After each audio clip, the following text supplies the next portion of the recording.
müdafiə elədi. İşğalda olan torpaqlarımızı azad elədilər. Bunlar qayıtmasalar, bunlar qayıtsalar da canları yarım çıxdı. Öz əzalarını qoyurlar.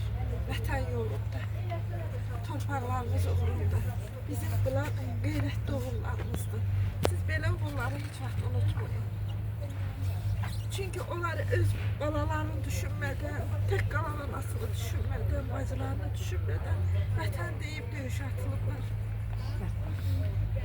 Görürsünüz ki, vətən nə qədər əzizdir onlara. Allah sizləri qorusun.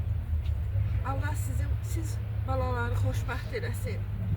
Həmişə gözəl yaşayın, böyüklərin sözünə qulaq asın, dərslərinizi yaxşı oxuyun.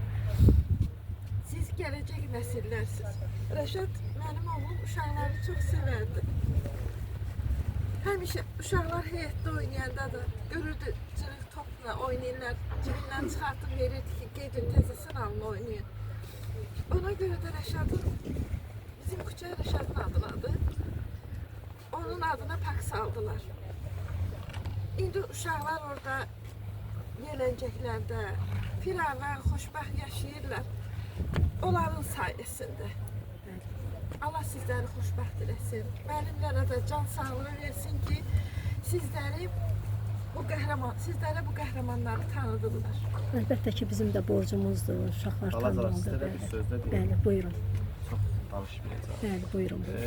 Kimlərinsə övladları yetim qalmasın deyə o qardaşlar öz övladlarını yetim qoydular. Bəli. Yəni bunları unutmayın. 2 qız övladı var. Dərya, İnci. Allah can sağlığı versin. Allah qorusun bütün şəhid balalarını. Hələ o özü yetimçiliyi bilirdi. 6 yaşından atasız qaldı. Ancaq yenə vətəni qorudu. Bizim şəhid övladlarımızın qisaslarını aldılar.